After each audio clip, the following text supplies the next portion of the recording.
Amen, amen. Selamat datang sekali lagi, selamat malam, selamat kembali. Ya, saya miss Anda beberapa minggu. Anak saya Pastor Syukana yang membuat live untuk ibadah uh, online.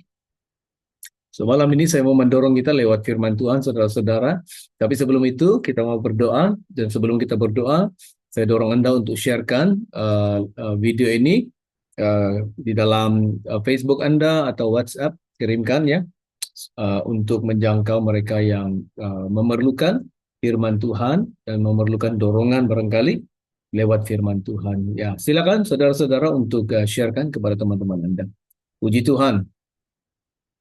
Haleluya. Oke. So kita mau berdoa malam ini. Mari kita berdoa. Terima kasih Bapa di sorga, Engkau berkati kami malam ini lewat firman Tuhan. Ya berdoa Engkau berbicara dalam hidup kami Tuhan secara pribadi. Dari firman Tuhan Engkau menguatkan kami, Engkau meneguhkan kami Bapa. Dalam nama Yesus Engkau bekerja dengan luar biasa dalam kehidupan anak-anak Tuhan. Terima kasih, biarlah Engkau memberkati anak-anak Tuhan lewat khotbah malam ini. Dan biarlah firman-Mu Tuhan menjangkau banyak-banyak jiwa yang memerlukan Engkau. Terima kasih, kami serahkan waktu kami dalam tangan Tuhan, dalam nama Yesus kami berdoa. Amin dan amin. Puji Tuhan. Ya saudara, sebelum kita mulai, uh, sedikit pengumuman. Seperti biasa kebaktian kita online, Anda boleh sharekan ini setiap hari Minggu malam ya. Tapi waktunya kita uh, mundurkan sedikit kepada pukul 8 malam. Ya, disebabkan kita ada pelayanan lain setiap minggu. Sekarang kita perlu ke suatu tempat untuk pelayanan di situ. Jadi kita selesai agak lewat sedikit. Jadi sampai di sini kurang lebih 7:30 malam. Ya, jadi kita mundurkan sedikit kepada jam 8 malam supaya ada waktu untuk kita buat persiapan ya. Dan juga setiap minggu malam ibadah kita tidak lagi, kalau ada waktu kita akan adakan lagu penyembahan ya, tapi kalau kita tidak cukup waktu kita langsung saja masuk firman Tuhan seperti malam ini ya. Haleluya. Yang penting kita terima firman Tuhan dan kita belajar firman Tuhan. Malam ini saya mau mendorong Anda apa yang saya khotbahkan tadi pagi di gereja. Malam ini saya mau dorong Anda lewat firman Tuhan di dalam buku Zakaria ya, Zakaria 3 ya, Zakaria 3. Jadi kalau ada Alkitab Anda, mari kita buka di dalam buku Zakaria pasal 3 dari ayat 1 hingga ayat 7. Oke. So kita baca, kemudian ia memperlihatkan kepadaku imam besar Yosua berdiri di hadapan malaikat Tuhan, sedang iblis berdiri di sebelah kanannya untuk mendakwa dia. Lalu berkatalah malaikat Tuhan kepada iblis itu, Tuhan kiranya menghardik engkau, hai iblis. Tuhan yang memilih Yerusalem, kiranya menghardik engkau. Bukankah dia ini puntung yang telah ditarik dari api? Adapun Yosua mengenakan pakaian yang kotor waktu dia berdiri di hadapan malaikat itu, yang memberikan perintah kepada orang-orang yang melayaninya. Tanggalkanlah pakaian yang kotor itu daripadanya. Dan kepada Yosua ia berkata, lihat, dengan ini aku telah menjauhkan kesalahanmu daripadamu. Aku akan mengenakan kepadamu pakaian pesta. Kemudian dia berkata, taruhlah serban tahir pada kepalanya. Maka mereka menaruh serban tahir pada kepalanya dan mengenakan pakaian kepadanya, sedang malaikat Tuhan berdiri di situ. Lalu malaikat Tuhan itu memberi jaminan kepada Yosua. Katanya, beginilah firman Tuhan semesta alam.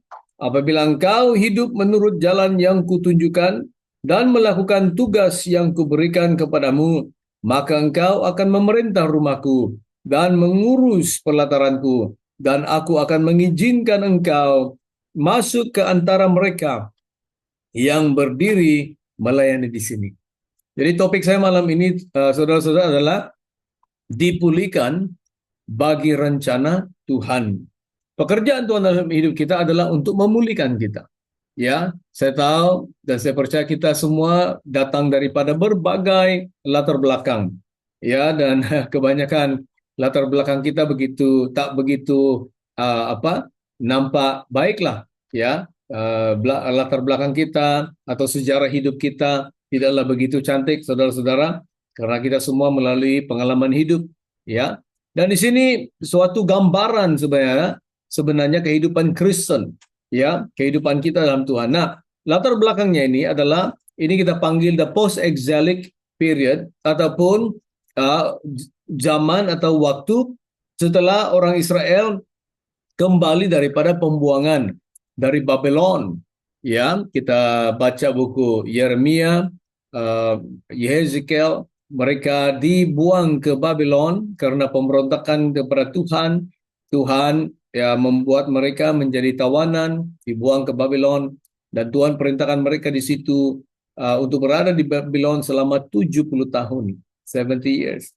Dan ini setelah selesai 70 tahun, Daniel juga menubuatkan dan dia tahu bahwa nubuat Yeremia sudah selesai 70 tahun, lalu Daniel berdoa. Ya, kita melihat di situ Daniel, Ezra, okay, Hagai, Zekaria, Malakai, semuanya ini adalah zaman-zaman atau waktu-waktu mereka kembali setelah 70 tahun dalam pembuangan di Babilonia. Dan mereka kembali mendirikan Yerusalem. Jadi Zekaria di sini menerima visi.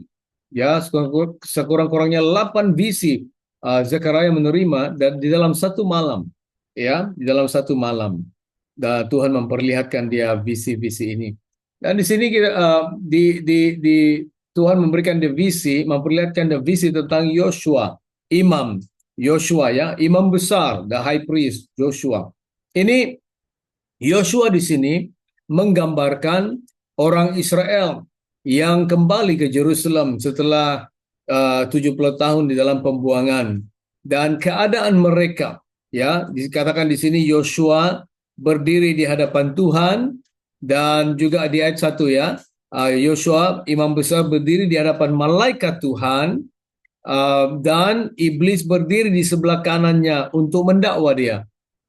Ini menggambarkan hubungan Israel dengan Tuhan atau keadaan Israel di hadapan Tuhan waktu mereka kembali Jerusalem. Saudara, di sini perkataan malaikat Tuhan itu dalam huruf yang besar, ya, malaikat Tuhan, M-nya dalam huruf yang besar. Kalau dalam bahasa Inggris juga angel of the Lord, perkataan angel di sana hurufnya besar E, ya, itu merujuk kepada theophany, kita panggil theophany ataupun Christophany, merujuk kepada Tuhan Yesus. Hidup kita, saudara, berdiri di hadapan Tuhan setiap hari. Saya percaya, sama ada kita orang percaya, orang bukan percaya, kita semua berdiri di hadapan Tuhan karena kita mempertanggungjawabkan hidup kita di hadapan Tuhan. Kita bertanggung jawab untuk hidup di hadapan Tuhan karena Tuhanlah, Allah lah yang akan menjadi hakim kita. Dia yang menghakimi, dia yang melihat kehidupan kita, dia kenal kita, siapa kita. Jadi kita berdiri di hadapan Tuhan. Dan apa yang menarik di sini, Zekaria juga melihat bahwa iblis juga, ya, di sebelah kanannya iblis berdiri untuk mendakwa dia. Dalam bahasa Inggris kata to oppose him or to accuse him. Jadi untuk mendakwa dia.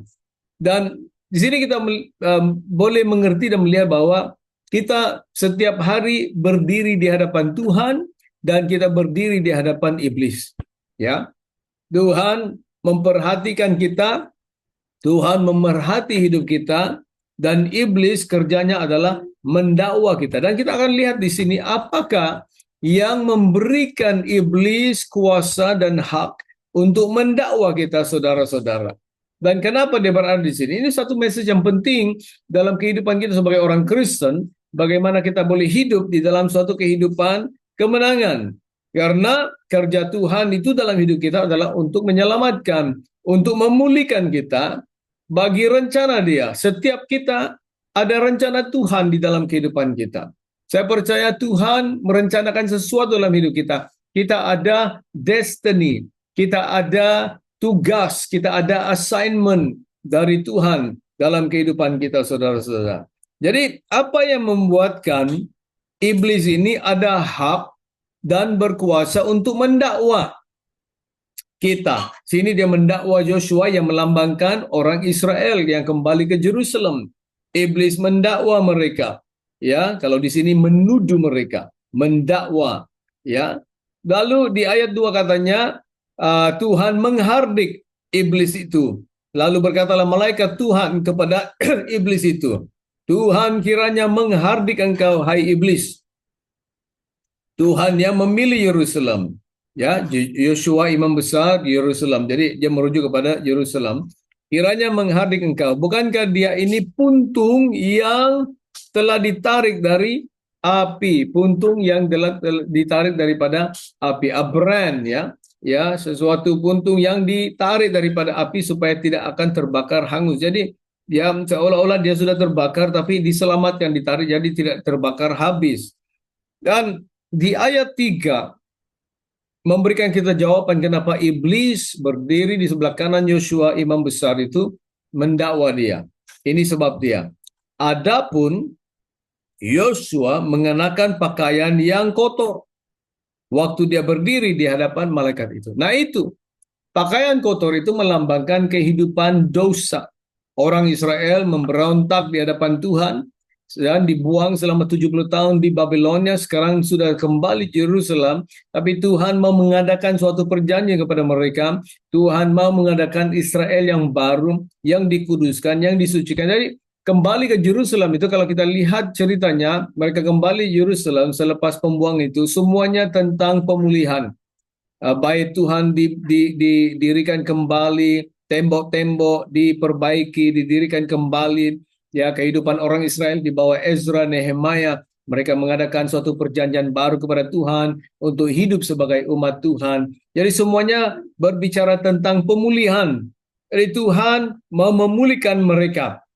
Dan sebabnya kenapa iblis boleh mendakwa mereka atau mendakwa kita hari ini, saudara-saudara, ya, berkuasa dalam hidup kita karena ada pakaian kotor, hidup yang kotor, hidup yang berdosa di dalam kehidupan kita. Katanya di sini, adapun Yosua mengenakan pakaian yang kotor, a filthy garment. Joshua was clothed with a filthy garment. Ya, pakaian yang kotor. Saudara, kita tanya diri kita, adakah hidup kita itu berpadanan dengan panggilan Tuhan? Adakah hidup kita itu hidup yang kudus, hidup yang sesuai dengan rencana Tuhan, hidup yang sudah dikuduskan, ya, hidup dalam kebenaran, hidup dalam ketaatan kepada Tuhan, saudara-saudara. Kalau tidak, kita seolah-olah seperti Yosua atau orang Israel yang ada pakaian yang kotor, berdiri di hadapan malaikat itu. Nah, itulah yang membuatkan iblis boleh mendakwa mereka, mendakwa imam besar Yosua ataupun mendakwa kita hari ini, saudara-saudara. Tetapi ada pekerjaan Tuhan. Dia menghardik iblis. Ya, di ayat 2 tadi kembali dia menghardik iblis dan dia berkata, bukankah ini puntung yang telah ditarik dari api? Kalau dalam bahasa Inggris ada dua hal di sini. Is this not a chosen, ya, yang dipilih Tuhan, ya, sudah dipilih Tuhan. Saya baca dalam bahasa Inggris, ya, in the King James Version di ayat 2. And the Lord said unto Satan, the Lord rebuked thee, O Satan, even the Lord that has chosen Jerusalem rebuke thee. Kiranya Tuhan menghardik engkau, iblis, Tuhan yang telah memilih Yerusalem. Nah, itu tidak ada dalam bahasa Malaysia di sini atau bahasa Indonesia di sini. Ya, is not this the brand, a brand plucked out of the fire? Nah, itu yang kurang di dalam bahasa Indonesia. Ya, kiranya Tuhan kiranya menghardik engkau, hai iblis, Tuhan, ada yang memilih Yerusalem. Nah, Tuhan mengingatkan kita, ada pula terjemahan di situ, yang memilih Yerusalem. Karena Tuhan telah pilih kita, Dia selamatkan kita. Dia telah membebaskan kita, memerdekakan kita. Dia menghardik iblis bagi kehidupan kita. Karena Dia telah memilih kita. Dan yang kedua katanya, ini puntung yang telah ditarik dari api. Tuhan telah menyelamatkan. Kita ingat bahwa orang Israel diselamatkan Tuhan kembali dari pembuangan setelah 70 tahun. Tuhan telah mengambil mereka, seolah-olah menarik mereka keluar dari api. Oh, haleluya. Dan di ayat 4 katanya, Ia memberikan perintah kepada orang-orang yang melayaninya. Tanggalkanlah pakaian yang kotor itu daripadanya. Dan kepada Yosua ia berkata, lihat, dengan ini aku telah menjauhkan kesalahanmu daripadamu. Aku akan mengenakan kepadamu pakaian pesta. Pakaian pesta dalam bahasa Inggris katanya, and I will clothe you with a rich garment. With a rich garment, maksudnya pakaian yang mewah. Sini katanya pakaian pesta, tapi pakaian yang mewah ataupun pakaian putih yang melambangkan kebenaran, kekudusan. Kita menerima kebenaran Yesus. Kita dibenarkan. Saya tahu dalam bahasa ABB katanya diperbenarkan, made righteous. Karena Tuhan Yesus Kristus kita telah dibenarkan. Sekarang kita boleh berdiri di hadapan Tuhan, haleluya. Iblis tidak boleh lagi mendakwa kita karena kita sudah dibenarkan, dikuduskan, dilayakkan oleh Tuhan di hadapan Dia. Amin. Jadi Tuhan telah, melalui Tuhan Yesus Kristus, Dia telah menanggalkan pakaian kotor kita karena darah Yesus menyucikan kita.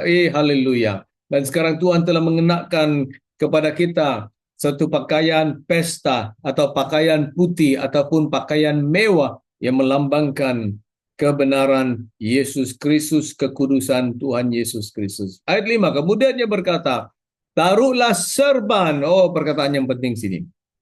Serban yang tahir pada kepalanya, a mitre ataupun a turban, ya, satu turban ataupun serban di sini. Maka mereka menaruh serban tahir yang bersih pada kepalanya dan mengenakan pakaian kepalanya. Sedang malaikat Tuhan berdiri di situ. Nah, ayat 6 ini, ayat 5 ini sangat-sangat penting. Di ayat 4, dia diberikan pakaian pesta atau pakaian yang mewah, melambangkan kebenaran Tuhan, kekudusan yang kita terima dari Yesus, karena kita tidak boleh menyelamatkan diri sendiri, tapi Yesus telah mati bagi kita dan memberikan kita kekudusan. Nah, di sini diberikan serban yang baru. Kalau kita baca di dalam buku Imamat, dalam buku Keluaran, para imam, kalau dia melayani di dalam bait Tuhan itu, sudah dia mengenakan pakaian imam besar, ya, dia cuci dulu, dia mandi dulu, lalu dia kenakan pakaian imam itu, dan sebelum dia masuk ke dalam rumah Tuhan dia akan pakaikan serbannya atau seperti topi itu, ya. Topi di sini atau serban di sini melambangkan pelayanan. Kita pakai serban itu, kita dipanggil Tuhan untuk melayani, kita dilayakkan Tuhan untuk melayani, kita dilengkapi Tuhan untuk melayani saudara-saudara. Jadi kita ini dipulihkan Tuhan, diselamatkan oleh Tuhan bagi rencana Dia untuk melayani Dia. Ya, saudara-saudara, setiap orang Kristen kita harus melayani Tuhan. Kita harus melibatkan diri untuk pelayanan, melayani Tuhan.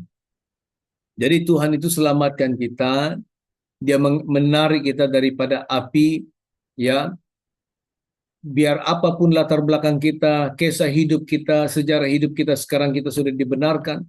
Kita sudah dikenakan dengan pakaian pesta, pakaian yang baru, yang bersih, yang putih, yang benar, yang kudus. Dan sekarang Dia telah meletakkan di atas kepala kita satu serban, lambang untuk pelayanan, lambang untuk melayani. Kita telah dipanggil Tuhan menjadi para imam Tuhan. Imam-imam Tuhan. Tugas para imam itu adalah melayani Tuhan di dalam rumah Tuhan. Itulah tugas imam, dan Tuhan telah panggil kita, selamatkan kita, pulihkan kita untuk melayani Tuhan di dalam rumah Tuhan. Dan di ayat 7 sangat penting, satu perintah diberikan kepada Yosua imam besar ini. Itu perintah adalah untuk kita.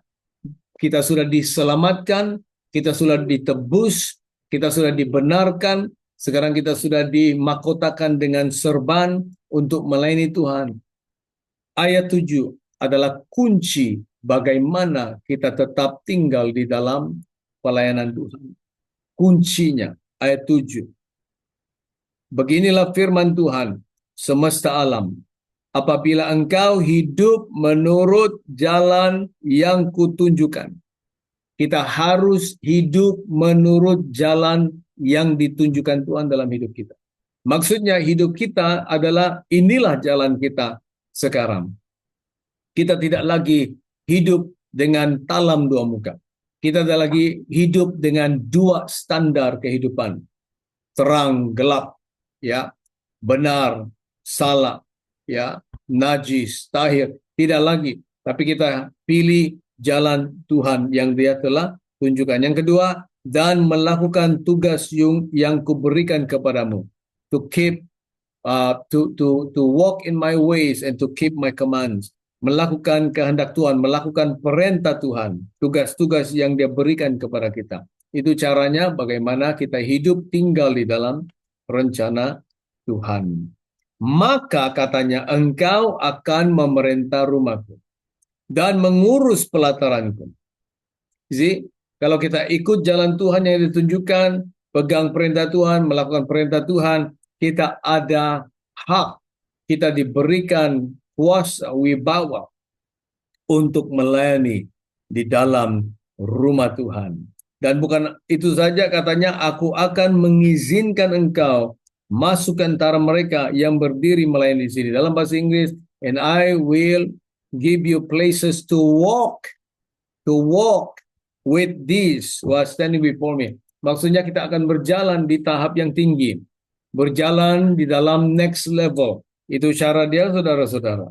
Jadi Zekaria 3 ini memberikan kita suatu message. Kenapa Tuhan menyelamatkan kita, menebus kita, memulihkan kita. Karena Tuhan mau membenarkan kita, mau menanggalkan segala dosa kita, menyucikan kita. Kenapa? Karena Dia memberikan kita mahkota, satu serban dalam hidup kita untuk pelayanan Tuhan. Dan bagaimana melayani Tuhan dan tinggal di sana, ayat 7 berkata kita harus melakukan tugas yang diberikan dan hidup menurut jalan yang Tuhan tunjukkan. Dan kita akan dibenarkan untuk melayani Tuhan di dalam rumahnya, pelatarannya, dan juga mengizinkan kita untuk masuk ke antara mereka yang berdiri melayani di sini. Haleluya, suatu message yang memberkati saya dan luar biasa. Dan saya percaya juga memberkati saudara-saudara pada malam ini. Ya, saudara, biarlah kita tetap melayani Tuhan. Biarlah kita berdiri dengan keadilan, dengan kebenaran Yesus dalam kehidupan kita. Iblis tidak akan berkuasa dalam kehidupan kita. Setan tidak akan berkuasa dalam kehidupan kita apabila kita hidup menurut kehendak Tuhan. Amin, saudara. Haleluya. Haleluya. Saya harap firman Tuhan mendorong Anda pada malam ini. Anda boleh sharekan kepada teman-teman dan keluarga Anda supaya untuk diberkati. Tuhan Yesus akan datang tidak lama lagi. Biarlah kita setia melayani Tuhan dan hidup, live strong for God in your life. Haleluya. Kita berdoa. Terima kasih. Tuhan Yesus, terima kasih. Roh Kudus, terima kasih. Bapa di surga, terima kasih karena kebaikan-Mu, berkat-Mu dalam hidup kami. Biarlah kami Tuhan, Engkau tolong untuk hidup dan tetap tinggal di dalam panggilan-Mu, dalam pelayanan-Mu. Berkati kami. Biarlah kami terus belajar dan bertumbuh di dalam Tuhan. Biarlah hidup kami akan menjadi produktif. Hidup kami akan menjadi efektif di dalam melayani Tuhan. Berkati anak-anak-Mu yang di luar sana, yang memerlukan Engkau, yang hidup mungkin dalam kekecewaan, yang hidup barangkali dalam keputusasaan dalam hidup mereka. Biarlah mereka tahu bahwa Engkau ada Tuhan. Engkau ingin menyelamatkan mereka, menebus mereka, dan memulihkan mereka, sehingga mereka melayani Tuhan. Terima kasih, biar Engkau menjawab doa-doa mereka. Biar Engkau bertemu dengan mereka, Tuhan. Haleluya. Bapa, terima kasih. berkati anak-anakmu semuanya. Di dalam nama Yesus kami berdoa. Amin dan amin. Haleluya. Shalom saudara, terima kasih karena ikuti ibadah kita. Kita akan jumpa lagi dan dengan pertolongan Tuhan, rencana Tuhan digenapi dalam kehidupan kita. Amin. Amin. Haleluya. Selamat malam dan Tuhan berkati. Amin.